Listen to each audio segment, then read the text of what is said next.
Hey everyone, JT from eBike Escape here, and in today's video, we're gonna take a look at this stylish folding electric bike, the Denago Folding One. So let's get into it.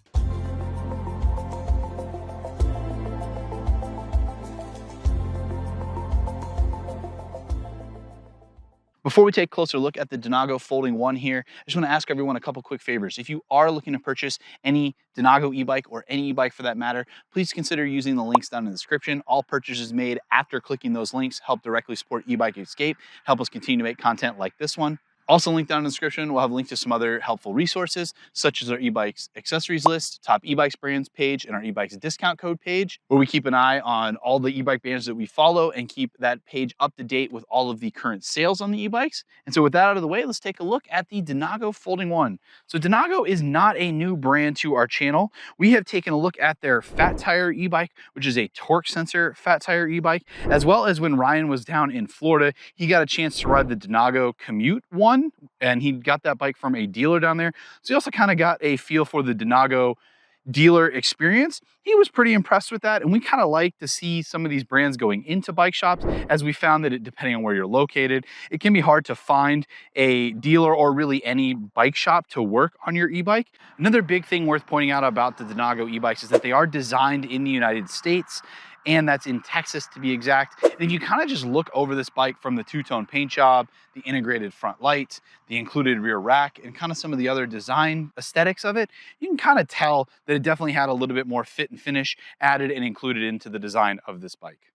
That's enough overview. Let's talk about the Folding One specifically. So the Folding One comes in just this color scheme, this gray with black two-tone that you see here. It comes in one frame size, which is rated for riders 5'1" up to 6'5". And normally that range I would kind of bat my eye a little bit at, but if you look at this telescoping seat post here, which is going to give you two spots of getting height out of here, that you can definitely tell that this was designed to fit taller riders. And all of this comes in at $14.99. The bike also sports a 300-pound capacity. And like I kind of hinted at before, Denago is a growing brand, and they're also growing their dealer network. So you have the potential to get this bike from a local shop, as well as be it locally supported if you do decide to purchase it online. With all of that out of the way, let's get up here to the front and take a closer look. Starting up here at the front, we have some JAK mechanical disc brakes. We found these to be perfectly adequate. Those are paired to a 180mm disc rotor, as well as some Chow Yang tires. These are a 20 by 3-inch tire. Now, we don't consider these to be a fat tire coming in at 3 inches. We think that fat tire really starts at about 4 inches. These have a city tread. They're definitely going to be meant for city riding, sidewalk riding, maybe a crushed gravel path. And then also on the side here, you'll see that they do have some reflective sidewalls.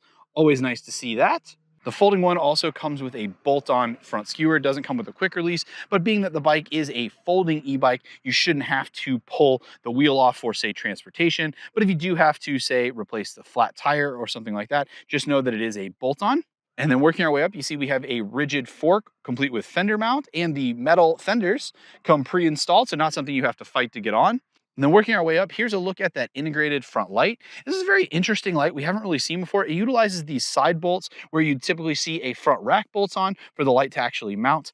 Let me go ahead and turn that on for you so you can get an idea of what it looks like. Now, we are in daylight here, so just know that it's not going to be the brightest.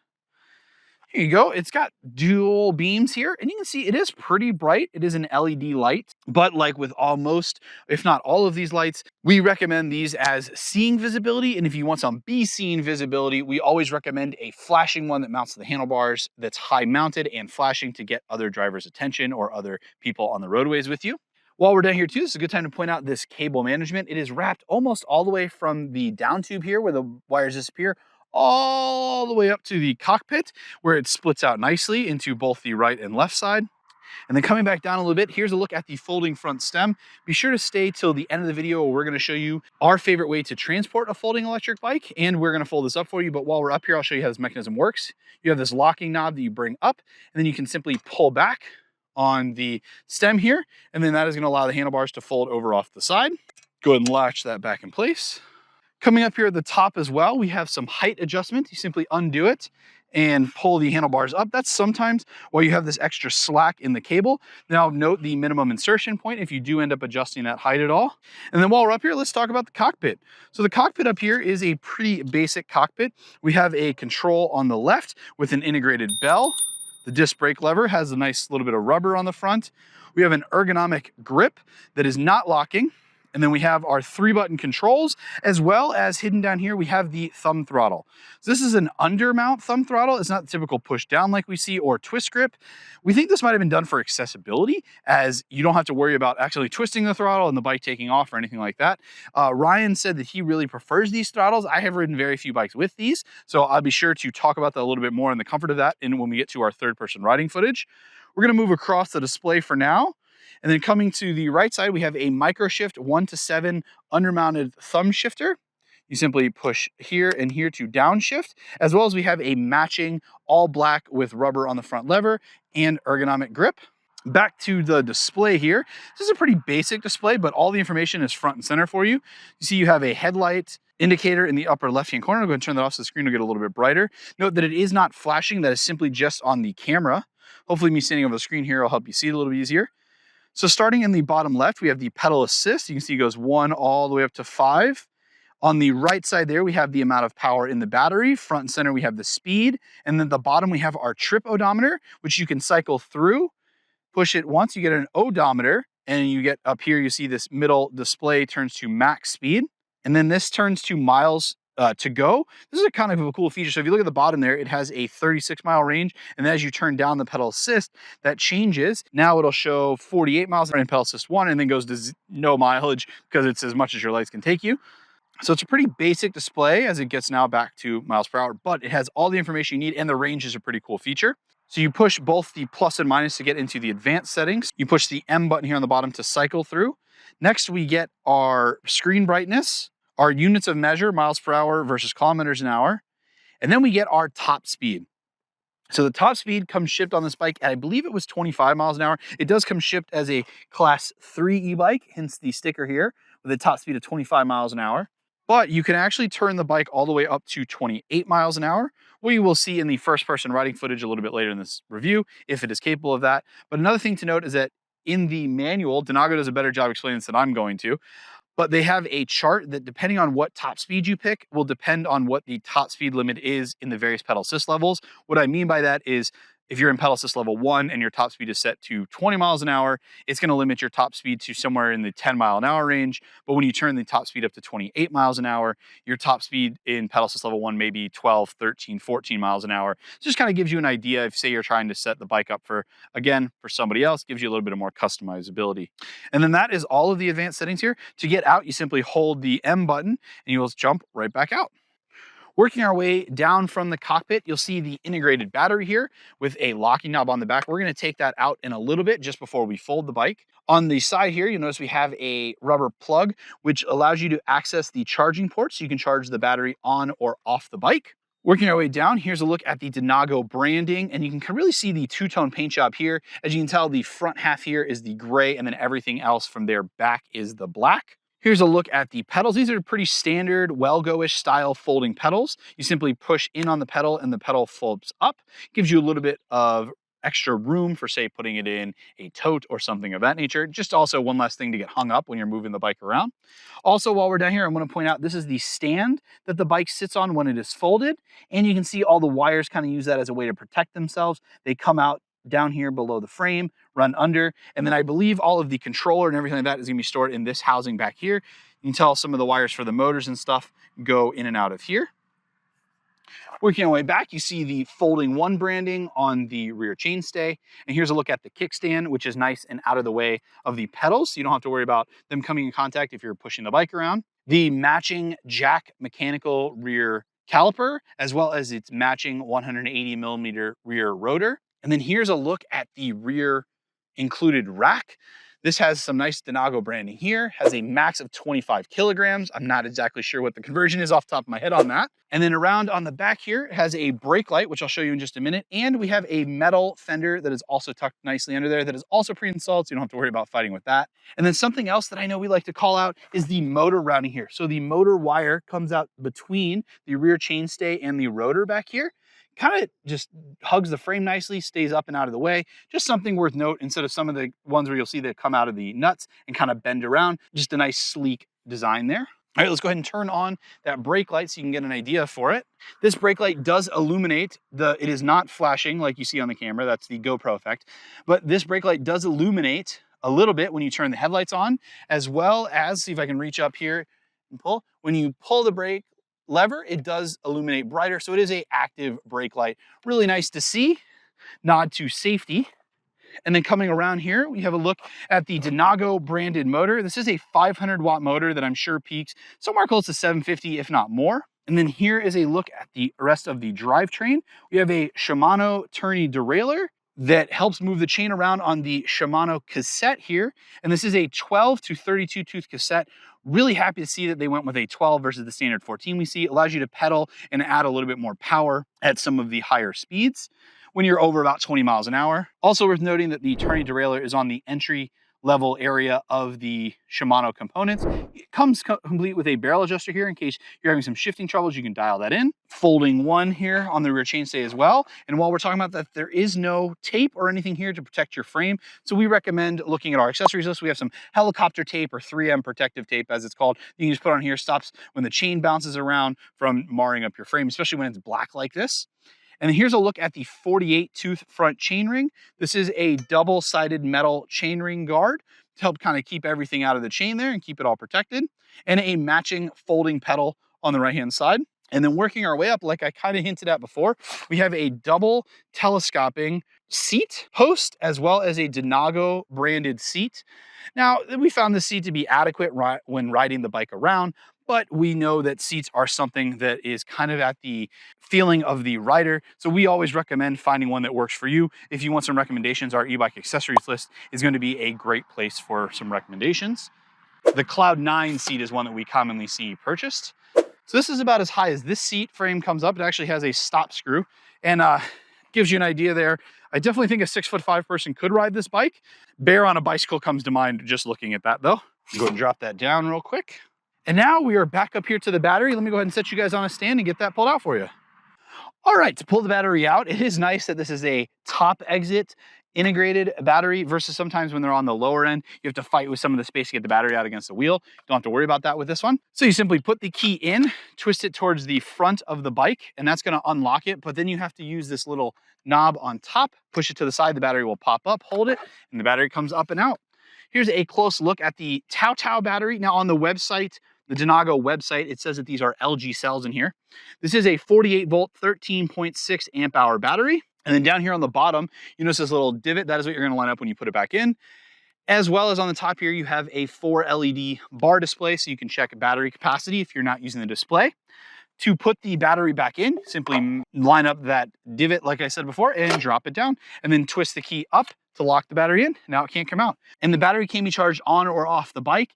And the Denago comes with a slightly larger charger than we typically see. It comes with a 3 amp charger. As well as one thing that Denago does that we've seen from a couple other brands, but is still not very common, is they do also send a replacement rear derailleur hanger so that if yours gets, say, damaged in shipment or something like that, you have an extra replacement, as well as them providing a multi-tool and really a pedal wrench that is one of my favorite tools that they send. It's very similar to, like I said, some other brands that we review, but the pedal wrench helps you put the pedals on, as well as it being the correct size to, say, replace this front wheel if you ever had to get it on and off. So it's a good tool to kind of carry around with you. And one other quick note before we fold this bad boy up and show you our favorite way to transport it, the Denago comes almost fully assembled, comes folded up in a box. The only thing you have to put on are the pedals, which you have that nice pedal wrench to install. All right, with that out of the way, let's show you our favorite way to transport this e-bike in our infamous tote and fold this bad boy up. All right, there is a look at our infamous tote. This tote has been seen in so many videos. We'll put the specs for this tote on the screen now so you can get an idea of the size of it. But you do not need a tote that's quite that big. That is meant for Christmas trees and things like that. We have seen some people on some of the Facebook pages and stuff like that be able to get away with a 45 or 50 gallon tub. So worth keeping an eye out for one of those. The best part about a tub like that is that you can fold your bike up, and instead of having to kind of worry about it unfolding, catching on things, whatever, you can throw it in the tub. You've got handles. You can team lift to say get it in and out of a vehicle, SUV, something like that. We highly recommend getting a tote. The places that we've seen people pick them up, Home Depot, Lowe's, Fleet Farm, places like that. You can even sometimes find some of them that have some wheels to them.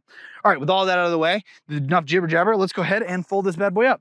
I like to start with the pedals. Simply push and fold them in. And then what you also should do is make sure the left pedal is angled down towards the ground here, kind of in this open area. Make sure your seat post is all the way down. Then I like to fold the handlebars. Like I showed you guys earlier, simply twist them over. And then on the center latch is operated the same way. There's a little pin that you slide forward, release, and then make sure you put up the kickstand. And then sometimes if they're a little firm, you may have to put your knee into it to help push. But this one is nicely adjusted. You simply twist it around, set it on the stand, and have it all closed up. One other thing worth calling out while we have this bike folded up here before we put it in the tub is that they include this little spring material on the cables. What that does is stops them from getting crimped or damaged when you're folding and unfolding the bike. It's just a nice little addition that we haven't seen from a lot of other folding e-bikes. And now, once we've got you guys all set up, you simply pick up the e-bike and put it in the box. Now, I will put the weight of this e-bike on the screen now so you know how much it weighs, but I'd probably say it's in the 60-pound range. But it fits very nicely in our tub. Let's go ahead and take a quick close look at that. As I said, this tote is quite large, and really, I don't think we've had a folding e-bike on our channel yet that doesn't fit into this box. And here you go. It just gives you, like you said, nice handles on these sides to pick up and team lift your bike up, and stops you from having to worry about, say, catching your handlebars or something like that on a seatbelt or something like that in your vehicle. With all of that out of the way, let me go ahead and get this thing unfolded, get a helmet on, and go take you guys to a neighborhood where I can run through the various pedal assist modes, take it up a hill climb test, and then throw it to some third-person riding footage where I'll give you my concluding thoughts on the Denago Folding 1. Here we are at the neighborhood pedaling test. We're kind of going to show you what this bike is capable of on flat ground and how its characteristics are with riding. So before we start, two big things that we should know about this bike. One, the throttle does not work regardless of what pedal assist you are in while you are stopped. So you do have to get the bike going. It has to sense mile per hour before you have access to the throttle. And then the throttle is unhindered up to that 20 mile per hour point. And number two, this is a cadence sensor e-bike. So it is a on-off switch characteristics versus having it actually sense the torque and multiply the power that you are putting in. So just something to be aware of. Now the throttle thing is a little interesting. That's something we've seen pretty consistently across the Denago bikes. That's kind of a safety feature that they have built in so you don't actually like twist the throttle, bike takes off on you or anything like that. All right, so we're gonna start, I'm actually gonna start a little bit different. I'm gonna start in Pedal Assist 0 and show you. So this bike has some, as we saw, pretty 20 by 3 inch city tires. So this bike has some really nice acoustic bike pedaling ability. And so it really is kind of nice to be able to just leisurely ride along. And it doesn't feel like you have a massive, heavy, fat tire bike below you. But just to be aware, hills are going to be quite a challenge. So, all right, in Pedal Assist 0, you do still have access to the throttle. So just once you get moving, that throttle is active. So, all right, let's go ahead and jump into the throttle test here. And you can see the bike hard cuts at about 20 miles per hour. You get to there with pretty easy amount of input. Just gets right up there to that 20 miles per hour and then kind of tapers you off. I'll be interested to see what this 500 watt motor is capable of up our hill climb test, as it's not the biggest motor we've seen, but it does still seem pretty torquey. So, all right, with that out of the way, let's go ahead and go into Pedal Assist level 1 and pedaling here. I need to go ahead and shift. So the pedal assist levels are limited by speed. So I'm shifting up here behind. There we go. So it looks like pedal assist level 1, you're getting power up to, let's see, we got to slow down a little here. And now the bike is giving you some power up to about, what does it look like? About 9? Yeah, I felt the motor up to about 9 miles an hour there. So let's go ahead and go into pedal assist level 2. There we go. Felt the motor kick in, and it's helping me get up to about, what is it, about 11 miles an hour there? Go ahead and shift down, make it a little bit easier to pedal. There we go. It's about 11 miles an hour. And yeah, it looks like it's holding me, I don't know, pretty close. Okay, so our display, there we go. Now the speeds are a little bit better matched. Up to pedal assist level 3. Man, you really feel the motor kick in when you upshift the pedal assist levels. There we go, gonna go up to a harder gear on the shifter. And here we go, looks like pedal assist level 3 up to about 16 miles an hour pretty easily. Again, the bike is overridden, but it does come shipped as a class 3. We just turned up the top speed to 28 miles an hour, whereas it comes shipped with a top speed limited to 25. When we get around the back of this neighborhood, we'll be sure to come around and give this a test. A couple bumps there. So it looks like pedal assist level 4, we're doing 20 miles an hour with relative easy cadence here. All of my cadences in all of these pedal assist levels have been pretty easy, haven't been really putting in a lot of work. Yeah, there you go. Just feel, yeah, even up here, a little bit of a hill here, and it's pulling us up, and I'm barely pedaling here. It's really nice. All right, so let's go ahead and kick it up into pedal assist level 5. And I'm still trying to maintain the same cadence, but that 11-tooth rear should stop us from having any ghost pedaling. 11-tooth rear gear. And here we go, getting up to 24, 25. There we go, 26. There we go, looks like about 26 miles an hour with a pretty easy cadence here. So I'm gonna go ahead and slow down for this curve, and then we will try and pedal through with a little bit more gusto to see if we can get up to, say, maybe that 28 mile per hour class 3 capable speed here. Although it does say on the sticker that the bike is capable of class 3 25 miles per hour. So just keep that in mind, that that may be what it is limited to on motor power. But let's see here. So 26. Yeah, it looks like still 26. I'm giving it 25 on the GPS, 24 on the GPS. I mean, I'm giving it a good amount of power, and it still feels like the bike is stopping to provide any motor power past that 25 miles per hour. I do have to say, this bike does, the way the power comes in is pretty smooth. It's a nice approachable bike. This would be a good first e-bike for some early riders there. All right, so we're gonna go ahead and ride the bike over to our hill climb test. We will ride it up and down on throttle and pedal assist so you can see what the bike is capable of via hills. So let's go ahead and throw it to that. All right, here we are at the hill climb test. This is going to be broken into 2 portions. We'll have a throttle portion, which we'll do now, and then we'll have a pedal portion, which we will do after this, so you can see what the bike is capable of going up the hill via on throttle alone or pedaling.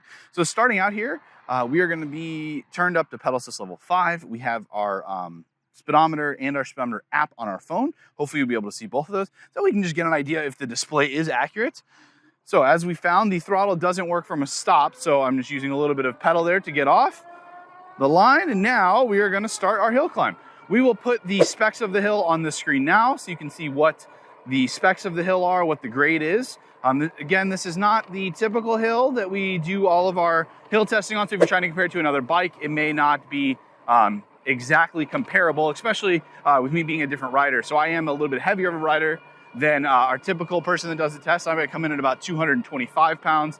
So if any bike is capable of making up a hill on throttle alone with me on it, it's a quite powerful e-bike. So this bike does look like it was capped at about 20 miles an hour on throttle alone, which makes sense. That is the regulations for bikes to be 20 miles per hour on throttle alone. But when you start pedaling, that is when you're able to achieve those class 3 speeds of up to 28 miles an hour. It looks like I think this bike is probably going to be somewhere around 25, even overridden. So the hill is really starting right about now. There's a dip back there for a creek, and now the hill is starting.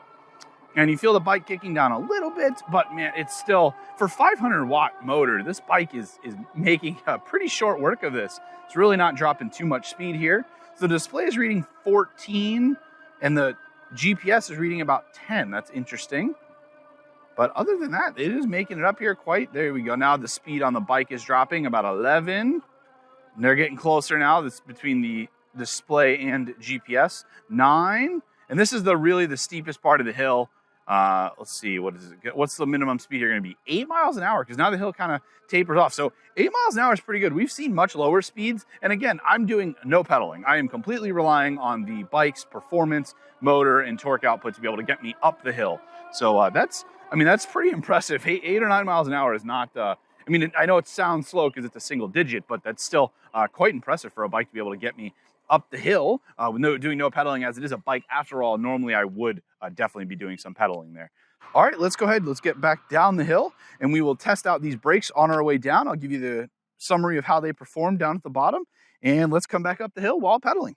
All right, here we are back down at the bottom of the hill. So I got the bike up to about 30 miles an hour on the way down, and the brakes were able to stop me just fine. Not the quickest I've ever been stopped on a bike, as they're not hydraulic brakes. They are mechanical disc brakes, but they are completely capable of slowing you down. All right, so we're gonna start out in pedal assist level 1 and give myself a little bit of a push off here. I'm in a high gear. I can't see because my phone here is blocking it. So we're gonna go ahead and go all the way down to 1. There we go. Nice slow cadence here in pedal assist level 1. I would probably shift up a little bit, have a little bit more resistance. There we go. So yeah, so the display, I promise you we're not doing 2 miles an hour. I don't know what my phone over here is thinking. Hopefully the GPS satellites or whatever will reconnect here shortly. But we're at about 8 miles an hour in pedal assist level 1 at a pretty nice easy cadence.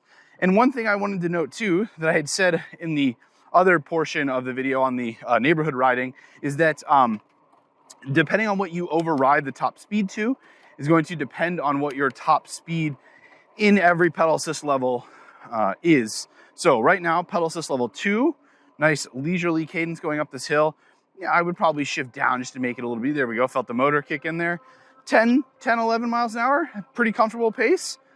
Pedal assist level 3, yep, so you feel the motor kick in every time you shift up pedal assist levels. It really kicks up there. So let's go ahead and shift up, make it a little bit harder. Again, I am expecting a pretty high ability here to get to a top speed with that 11.2 rear. So there we go, 16 miles an hour at a pretty easy cadence getting up here. The motor is doing a lot of the heavy lifting per se. There you go, pedal assist level 4. Again, feeling the motor kick right in there. 18 miles an hour, and I'm just barely pedaling still. Not much resistance on the pedals here. I wouldn't say ghost pedaling at all, especially not while climbing a hill, but you definitely feel that the motor is assisting. So let's see, about 17 miles an hour, 16, 17. All right, let's go ahead and kick it up into pedal assist level 5. Didn't feel the motor kick on any more power there, which I guess kind of makes some sense. The motor might have already been giving it its max amount of output of torque, but yeah, that's still pretty good. I mean, so I would probably shift down a little bit there. There we go. So we're in about 6th on the rear cassette right now. And yeah, okay, 11, 12 miles an hour motor is very nicely helping propel us up this hill. Yeah, and that was a pretty easy hill climb there. I mean, I could have put in less effort, but there we go. Now the hill tempers out, and there we go. Now we just take off. So again, this bike is completely capable of getting up the hill, especially with a 500 watt motor. You would hear that number and think, oh, it's gonna be a little bit slow, whatever, but no, this bike was completely capable and got us up that hill, no problem. I was actually pretty impressed. That minimum speed wasn't even very low on motor only. So yeah, the Denago Folding 1 so far has been quite impressive. Let's go and throw it to some third-person riding footage so you can see how I fit on this bike, and we'll give you my concluding thoughts on the Denago Folding 1. Now, I know what most of you are thinking after watching this video. Great, another folding e-bike to make my decision on what to purchase that much more difficult. Well, let's quickly run through some of the things that helped the Denago Folding 1 stand out to us. First has to be the brand. Denago has not been around very long, but compared to some other brands, they already have quite a robust lineup, with everything from a folding e-bike to even a newly announced mid-drive mountain bike. Be sure to subscribe to the channel as you don't want to miss when we give that e-bike a test. Denago has also been making a push to become more established in bike shops. Currently, they have a dealer network of 100 plus locations. Heck, we even have one right down the street from us here in central Wisconsin. Now, enough about the brand. Why the Folding 1? The standout item to me has to be the tires. It seems like the 20 by 4 inch fat tires are a standard pick in the folding e-bike space. But it's nice to see the easier rolling 20 by 3 inch tires with a city-oriented tread pattern. We found these to be great on pavement, not to mention the easier rolling tire should help you squeak out a few more miles from the 14 amp hour battery. Speaking of a 14 amp hour battery, it is a standard size at this price point, but having it be integrated into the frame is a nice design choice. The battery is also easily removable straight out of the top, doesn't require the bike to be folded to remove. The Folding 1's step-through design also sports one of the lowest standover heights that we've seen, coming in at 14.5 inches. And thanks in part to its telescoping seat tube, it's accessible to riders from 5'1" all the way up to 6'5". Another nod to accessibility on the Folding 1, and really something we've come to experience on all the Denago e-bikes at this point, is the throttle not working from a stop. While I'm not a huge fan of it, I believe it was done to stop the potential for an accident. Besides the throttle, the overall motor tuning was great. It was smooth and packed a punch. The website lists the Folding 1 as having a 500 watt motor, which at first glance seems a bit small, but go back and watch the riding footage. The motor was completely capable of carrying me, a 225 pound rider, up our hill on throttle power alone. Something small that I noticed that I was really happy to see was the spring-like cable wrap that helped keep the cables nice and safe when you're folding the bike. And as someone who's pinched a cable or two, it was a small but very welcomed item. Another small upgrade worth noting was the Microshift thumb shifter. It provides a feel that I personally am much more of a fan of. Another personal preference of mine has to be towards the brakes. While the Jack mechanical disc brakes performed perfectly adequate, I just prefer hydraulic disc brakes. And I believe that's the direction most of the e-bike industry is going to be going. To finish up the Folding 1, Denago outfitted it with a sturdy rear rack and metal fenders, neither of which are abnormal for us to see, but are really nice to have. More uniquely though, the Folding 1 comes outfitted with an integrated LED front light and brake actuated taillight, all of which add some nice design aesthetics that you don't normally see. Overall, the Denago Folding 1 is a well put together e-bike and has some unique options that we have so far only seen on this model. If you do decide to purchase a Denago Folding 1, we would appreciate it if you use our links down in the description. It really helps us out. Thanks everyone for watching, and we'll catch you guys in the next one.